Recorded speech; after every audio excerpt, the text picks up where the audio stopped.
Baik. Jadi sebagai pendahuluan kita lihat bahwa gagal jantung itu menjadi sebuah epidemi sebenarnya ya. Jadi kalau kita ngomongin masalah wabah COVID sekarang ini jauh sebelum COVID melanda itu heart failure sudah mewabah ya. Tapi karena terjadi sehari-hari seringkali tertutup mata kita akan ada kejadian ini ya. Kalau kita lihat dari statistik itu 9,4% kematian selama rawat inap. Jadi 1 dari 10 itu meninggal dalam rawat inap pada pasien-pasien dengan gagal jantung. Kemudian jika dibandingkan dengan kanker payudara atau kanker prostat misalnya, 5-year survival rate-nya itu tetap lebih rendah pada pasien-pasien dengan heart failure dibandingkan pada pasien dengan kanker ya. Jadi kita bisa sebut bahwa heart failure itu serupa dengan cancer, menggerogoti baik kualitas hidup maupun mortalitas. Lalu apa itu definisi gagal jantung sendiri? Gagal jantung sebenarnya bukan suatu entity single, bukan suatu diagnosis tunggal, tapi suatu sindrom. Artinya apa? Ada kumpulan dari gejala dan tanda yang khas. Misalnya ada sesak nafas, ada edem tungkai, fatigue, kemudian peningkatan JVP, ada rongki, ada edema, ya. Yang disebabkan, nah ini penting ya, disebabkan oleh kelainan fungsional atau struktural dari jantung yang menyebabkan adanya peningkatan tekanan-tekanan intrakardiak chamber dan juga berkurangnya cardiac output atau curah jantung, baik saat istirahat maupun saat aktivitas. Ini adalah suatu universal definition yang baru saja keluar tahun 2021 ya, dari kumpulan dari asosiasi heart failure baik Amerika, Eropa maupun Asia yang mendefinisikan heart failure sebagai suatu sindrom klinis yang dijumpai dan berkaitan dengan setidaknya salah satu di antara dua hal berikut, yaitu peningkatan level natriuretic peptide, suatu biomarker, atau adanya evidence yang objektif, tanda-tanda objektif akan adanya kongesti sistemik maupun kongesti paru. Ya, jadi salah satu dari dua tersebut itu definisi yang universal yang kita anut sekarang. Nah, klasifikasinya banyak sekali, tapi yang paling populer dan yang memandu untuk tindakan atau terapi adalah klasifikasi berdasarkan ejection fraction. Itu kita mengenal sekarang ada 4. Yang pertama adalah reduced ejection fraction, yaitu kurang dari 40%. Kemudian mildly reduced. Nah, sebelumnya ini kita sebut dengan mid-range ejection fraction. Tapi karena keserupaan klinis dan juga kesamaan terapi, maka berubah terminologi menjadi mildly reduced ejection fraction sekarang. Yaitu ejection fraction di antara 41 sampai 49. Kemudian yang masih menjadi momok adalah heart failure dengan preserved ejection fraction dengan EF lebih dari 50%. Kemudian ada nomenklatur baru, yaitu improved ejection fraction. Itu dijumpai pada pasien-pasien yang sebelumnya dengan reduced ejection fraction, tapi bertambah 10 poin atau meningkat 10%. Atau pengukuran yang keduanya melebihi 40%. Kita menyebutnya dengan improved ejection fraction. Pasien dengan ini akan memiliki prognosis yang jauh lebih baik dibandingkan pasien-pasien yang tidak mengalami peningkatan ejection fraction. Apa itu sebenarnya ejection fraction? Singkatnya, ejection fraction adalah stroke volume dibagi N diastolic volume. Stroke volume sendiri didapatkan dari N diastolic volume dikurangi N systolic volume dibagi dengan N diastolic volume. Kita dapatkan pengukuran ini dengan menggunakan ekokardiografi. Simpelnya adalah ketika kita menyebut ejection fraction 50%, maka artinya 50% darah yang dikompakkan keluar dari setiap pintunya. Nah, jika kita menyebut 30%, maka hanya 30% darah yang dikompakkan keluar. Ini adalah gambar yang saya ingat waktu masih pendidikan dulu, waktu masih koas ya. Gambar yang sangat khas ini menunjukkan pasien dengan sesak yang berat dengan posisi tidak bisa berbaring, harus duduk yang biasanya bersandar dengan pinggiran kursi seperti itu. Ini adalah salah satu gejala khas untuk heart failure. Kita bisa lihat di dalam tabel itu ada gejala dan simptom, ada simptom yang tipikal. Sebagai contoh yang tipikal itu adalah yang dan PSI ya, dismu. Dan tipikal banyak sekali dan yang baru masuk radar itu adalah bedok yang paling bawah.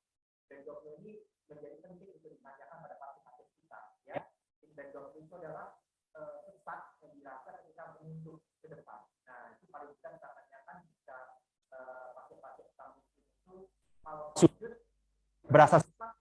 Nah, itu salah satu tunjuk ya. Nah, untuk spesifik bisa lainnya. Untuk alur diagnosisnya ini saya rasa tadi sudah disampaikan oleh Dr. Ranti ya. Jadi ada dua kita chronic heart failure dengan acute heart failure. Untuk chronic heart failure kita mesti mencurigai awal adalah kewaspadaan. Nomor satu adalah kewaspadaan. Dari mana kita tahu kewaspadaan? Pertama dari risk factor. Kalau memiliki risk factor untuk kardiovaskuler maka semakin meningkatkan risiko untuk gagal jantung, hipertensi, merokok, darah tinggi, dislipidemia, kurang aktivitas, obes ya. Kemudian apa? Ada kelainan EKG. Biasanya kalau kita lihat EKG normal, maka hampir pasti pasien tidak mengalami heart failure. Itu salah satu petunjuk yang dapat membantu kita ya. Kemudian yang kedua adalah lanjut penilaian dengan biomarker. Di Indonesia yang cukup tersedia banyak adalah dengan NT-proBNP. Jika nilainya lebih dari 25, akan semakin menguatkan bahwa pasien tersebut mengalami gagal jantung yang dapat ditindaklanjuti dengan pemeriksaan ekokardiografi atau jika pemeriksaan biomarker tidak tersedia. Baru dengan eko kita dapat mengklasifikasikan heart failure berdasarkan ejection fraction-nya seperti yang tadi saya uraikan. Kemudian bagaimana dengan acute heart failure? Untuk acute heart failure yang new onset sama. Kurang lebih kita mesti menggali lagi anamnesisnya, sejarahnya, risk factor-nya, kemudian kita coba pemeriksaan penunjang sebagai bahan tambahan untuk mendiagnosis. Misalnya dengan EKG, kemudian pulse oximetry pada kondisi akut, echo, kemudian laboratorium sebagai penanda atau concomitant disease yang lain, foto ronsen untuk menilai ada tidaknya kongesti, lung ultrasound yang sifatnya critical lung ultrasound itu kita bisa membantu, dan kemudian juga pemeriksaan biomarker. Untuk targetnya sendiri atau batasnya adalah lebih rendah dibandingkan dengan yang kronik tadi ya. Untuk NT-proBNP, mohon maaf lebih tinggi 300. Nah, kalau kurang dari itu maka dapat di rule out. Kemudian kita masuk ke dalam patofisiologi. Kunci dari heart failure adalah cardiac output, berkurangnya cardiac output, dan adanya kompensasi. Kita bisa lihat di sini cardiac output itu terdiri dari komponen heart rate dengan stroke volume. Stroke volume sendiri adalah dipengaruhi oleh 3 hal. Yang dapat menambah stroke volume adalah contractility, preload berkaitan dengan status volume, kemudian afterload. Afterload yang tinggi akan mengurangi stroke volume, dan akhirnya adalah cardiac output. Pada pasien-pasien yang normal, yang sehat, maka cardiac output itu dapat memenuhi kebutuhan metaboliknya. Namun pada pasien heart failure, pada satu titik cardiac outputnya akan berkurang dan mengakibatkan kemungkinan untuk memenuhi metaboliknya akan menjadi lebih rendah. Sehingga timbul mekanisme kompensasi yang tujuannya di awal untuk meningkatkan cardiac output. Tujuannya baik, tapi pada akhirnya nanti akan menyebabkan gangguan di masa yang akan datang. Mekanisme kompensasi yang pertama adalah mekanisme kompensasi dari Frank-Starling. Jadi ketika turun stroke volume, maka akan timbul Frank-Starling compensation. Itu dampaknya menjadi 2, yaitu peningkatan ventricular end diastolic volume dan peningkatan ventricular mass. Kedua-duanya akan meningkatkan arterial pressure yang akan menyebabkan timbulnya kongesti paru. Nah, ini adalah gambaran dari bagaimana heart failure ditinjau dari reduced ejection fraction dan preserved ejection fraction beserta kemungkinan kausanya. Bisa kita lihat di sini bisa tumpang tindih ya. Jadi penyebab sebagai contoh coronary artery disease itu bisa menyebabkan reduced ejection fraction ataupun juga preserved ejection fraction, sehingga nomenklatur yang sekarang adalah lebih ke arah ejection fraction. Kemudian kompensasi yang kedua apa? Kompensasi yang kedua selain Frank-Starling adalah neurohormonal stimulation. Seperti kita ketahui, blood pressure itu komponen terdiri dari 2, yaitu cardiac output dan total peripheral resistance. Jadi ketika cardiac output turun, maka untuk mempertahankan blood pressure, total peripheral resistance harus ditingkatkan. Dengan cara apa?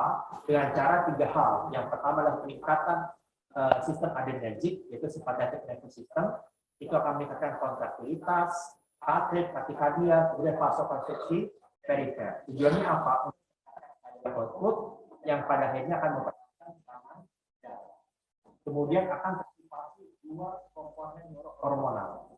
yang bersifat deleterious pada akhirnya, yaitu renin-angiotensin system, RA system, kemudian hormon atau vasopressin. Keduanya ini berusaha untuk menambah status volume sehingga preload akan lebih naik. Dengan demikian transferasi mekanisme akan meningkat. Pada awalnya akan beneficial, tapi pada akhirnya akan menimbulkan progresi paru, edema perifer, dan progresi secara sistem. Ini adalah komponen dari hormonal sistem yang secara menyeluruh yang ini yang di awalnya beneficial, namun pada akhirnya akan merugikan. Tapi ada satu sistem yang bersifat beneficial dari awal, yaitu natriuretic peptide, di mana efeknya berlawanan dengan efek-efek dari sympathetic nervous system dan renin-angiotensin-aldosteron system. Tapi natriuretic peptide system yang secara alami ini tidak cukup kuat untuk melawan efek antagonis dari sympathetic nervous system dan renin-angiotensin-aldosteron system. Sympathetic nervous system akan meningkatkan contractility dari persyarafan, baik peningkatan beta 1, beta 2 maupun vasokonstriksi perifer melalui alpha stimulation. RA system dengan menggunakan angiotensin 2, kemudian berakhir pada aldosteron yang menyebabkan adanya peningkatan sodium reabsorption dan potassium excretion. Dampak klinisnya adalah timbulnya kongesti. Kemudian akan timbul vasokonstriksi perifer. Sedangkan natriuretic peptide system ini akan timbul ketika terjadi kerusakan sel-sel jantung atau terjadi peningkatan wall stress dari jantung yang akan berupa 3 hal yang utama, yaitu ANP, atrial natriuretic peptide, CNP, dan BNP. ANP sesuai namanya diekspresikan di atrium, CNP pada sel endotel, BNP pada jaringan atrium dan ventricle jantung. Namun, natriuretic peptide system ini yang bersifat beneficial, yaitu mengakibatkan vasodilatasi, antihipertrofi, antiproliferasi, diuresis, itu memiliki dampak yang minimal karena akan lebih kuat mekanisme kompensasi dari RA system dan sistem adrenergik. Sehingga ini kita lihat ada efek yang bersifat merugikan, ada efek yang bersifat beneficial. Vasodilatasi akibat neuropeptide system sifatnya beneficial. Namun sayangnya itu didegradasi oleh enzim namanya nephrilicin, sehingga hanya bertahan sebentar saja, tidak dapat menimbulkan efek jangka panjang.